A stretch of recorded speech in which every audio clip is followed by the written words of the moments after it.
Bonjour au signe de la Vierge. Je vous retrouve aujourd'hui pour faire votre guidance du mois d'avril.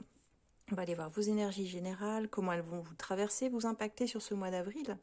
Donc gardez bien en tête que c'est une guidance générale qui ne pourra pas parler à tout le monde. N'hésitez pas à aller voir vos autres placements également. Donc les Vierges, c'est parti. Ce que j'ai remarqué ici en sortant vos cartes, c'est que vous êtes dans une problématique dès ce mois d'avril. C'est-à-dire qu'ici, vous allez avoir un choix à faire. Un choix très important, attention, on n'est pas sur un petit choix, c'est vraiment quelque chose qui va vous demander beaucoup de courage, mais aussi une décision radicale, je dirais, dans vos choix. Et on vous demande de faire confiance au processus.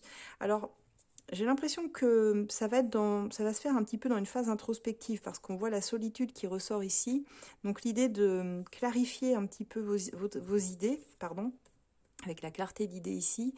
On a donc cette carte de solitude qui nous parle de faire un choix en son âme et conscience, mais ce choix, il va être assez fou, dans le sens où ça va vous demander ici, probablement, avec la destruction, de détruire toutes vos fausses croyances, de détruire peut-être...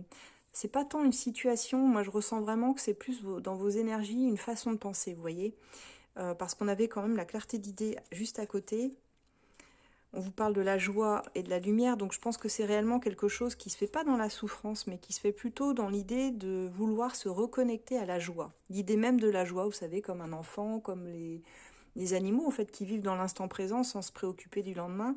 Il y a un petit peu cette idée-là. Et je ressens que vous avez besoin de laisser des choses derrière vous, avec la destruction.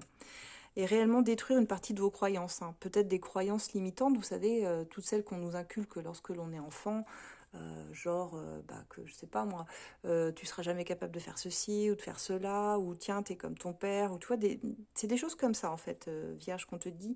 Il va falloir faire la paix avec tout ça et se dire que tout ce que tu as appris jusqu'à maintenant, bah, tu peux aussi en douter, parce que c'est pas forcément parce que ça s'est imprimé dans tes cellules tellement on te l'a répété, tellement on t'a dit que les choses étaient comme ça. Finalement, tu es tout à fait capable déjà de réfléchir par toi-même, d'avoir les idées claires, par l'expérience de la vie aussi, d'apprendre. En fait, l'expérience de la vie, c'est la meilleure école. Plutôt que d'avoir des idées toutes faites et préconçues, comme on a pu vous apprendre, en fait, je sais pas, par la famille, par les amis. Il y a cette idée ici que vous comprenez quelque chose d'essentiel, en tout cas sur ce mois d'avril, et on vous demande d'avoir confiance en vous. D'avoir confiance, ça va être le processus pour quelque chose de plus fécond. Vous voyez, il y a une ouverture qui va se faire dans votre vie. On parle de l'ouverture. Moi, je ressens ouverture d'esprit, être un peu plus ouvert d'esprit, moins carré. Et on sait que les vierges, ils aiment bien contrôler un peu les choses, faire à leur façon. Ils ont cette... comment je pourrais dire, bah, ils aiment bien avoir une longueur d'avance, savoir où ils mettent les pieds en fait. Mais pour une fois, je pense que ça va vous aider à lâcher prise un petit peu parce qu'on voit que bah, vous allez vous ouvrir un petit peu à la nouveauté, vous ouvrir peut-être à des pensées différentes qui seront finalement fécondes et porteront leurs fruits plus tard. Et on vous demande d'avoir confiance en ce processus, même si c'est un peu compliqué parce que ça vous demande de détruire plein de schémas en fait que vous pensiez peut-être être les bons, vous voyez. Et on vous dit que ça va vous aider parce que vous avez une dualité. Vous avez un gros travail à faire sur vous pour retrouver votre puissance d'avant et retrouver votre confiance, hein. Mais il y a une solution ici qui se profile sur ce mois d'avril. Moi, je ressens un blocage entre le mental et le cœur.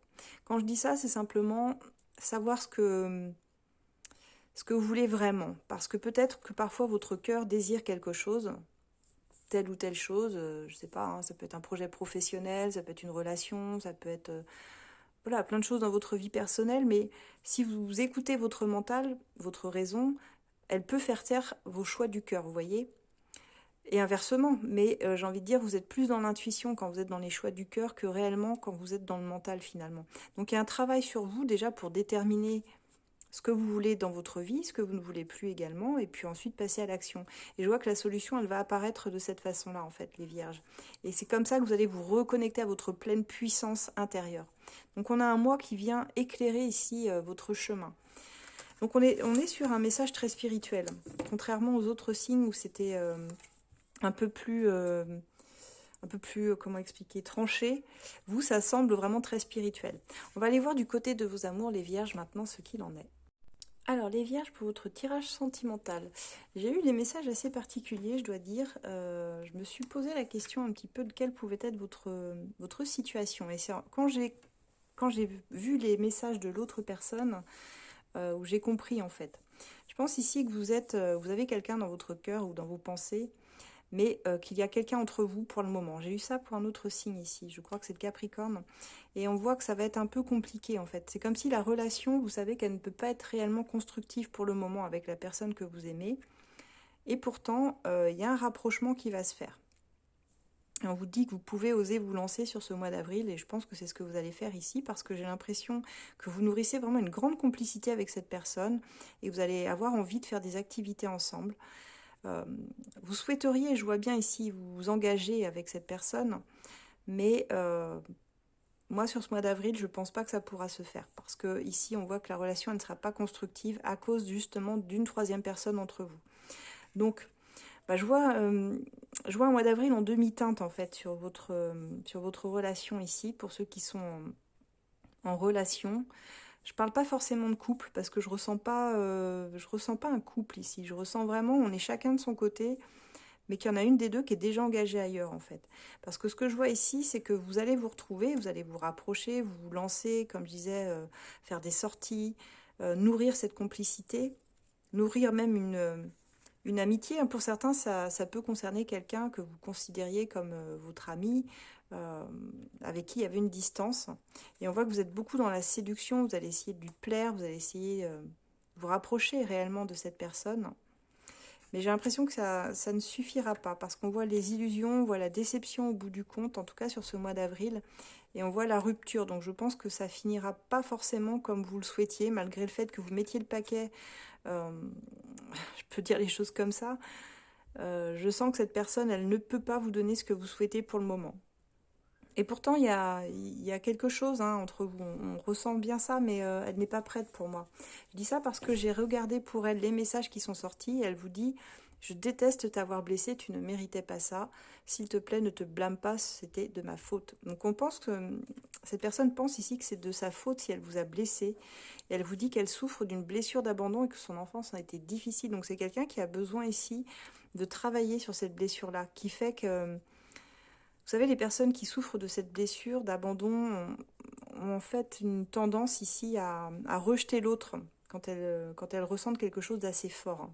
Parce que c'est comme ça qu'on les a traitées, en fait. Quand on les a abandonnées, quand elles s'attachaient à leurs parents, par exemple, ou à un membre de la famille avec qui elles avaient un lien affectif, qui a pu les repousser ou leur faire comprendre que dire des sentiments, c'était pas une bonne chose. Et que si un enfant dit à son parent qu'il a besoin de lui ou qu'il a besoin d'attention et qu'on le repousse, en fait, ce qu'il va développer, c'est une peur de justement dire ses émotions, dire ses sentiments, et va avoir tendance à se verrouiller, voire avoir tendance à distancer les personnes qui s'intéressent à lui, puisque ce qu'il a appris, c'est que quand on, on disait ou on éprouvait de l'intérêt pour quelqu'un ou voilà, et qu'on disait les choses, on se faisait rejeter. Donc finalement, moi je ressens qu'on a ici une personne qui a vraiment une grosse blessure à guérir. Mais cette personne, elle vous dit: je ne pensais pas que tu partirais. Donc je pense qu'il y a eu certainement une histoire entre vous à un moment donné. C'est comme si vous vous redonniez une chance, quelque part. Vous aimeriez vous redonner une chance, mais cette personne, elle pensait que vous seriez resté dans sa vie. Vous voyez? Et elle dit: je ne m'attendais pas à tomber amoureux ou amoureuse de toi lorsque je t'ai rencontré. Je suis dans le déni pour l'instant. Donc c'est quelqu'un qui va préférer se voiler la face et qui ne veut pas réellement s'avouer qu'elle a des sentiments pour vous. Elle veut bien passer des moments avec vous. Elle voit en plus que vous essayez de lui plaire. Mais c'est entre rejet, entre attirance et rejet, j'ai l'impression. Donc on voit que ça vous blesse, ça vous fait mal sur ce mois d'avril. Et c'est compliqué pour vous. Donc voilà ce que j'ai pour vous, les Vierges. Si ce tirage vous parle et que vous souhaitez approfondir, n'hésitez pas, vous pouvez me contacter en réservant une consultation privée sur mon site asdelune.com. Vous pouvez retrouver également tous mes oracles à la vente. Pour ceux qui le souhaitent, vous pouvez me suivre sur mes différents réseaux, sur Instagram où je fais des guidances à choix qui pourront vous aider dans vos choix. J'en fais toutes les semaines, donc n'hésitez pas à vous abonner. Vous pouvez également me retrouver sur mon groupe de voyance. Ça se passe sur Facebook, ça s'appelle ACF Voyance. C'est un groupe privé sur lequel vous pouvez poser une question gratuite tous les 3 mois. Donc il y a un questionnaire d'adhésion à bien répondre, s'il vous plaît, pour pouvoir adhérer au groupe, et ensuite vous pourrez poser votre première question. Donc voilà les Vierges, je vous retrouve bientôt pour le mois de mai, et je vous souhaite un excellent mois d'avril, les Vierges. Au revoir.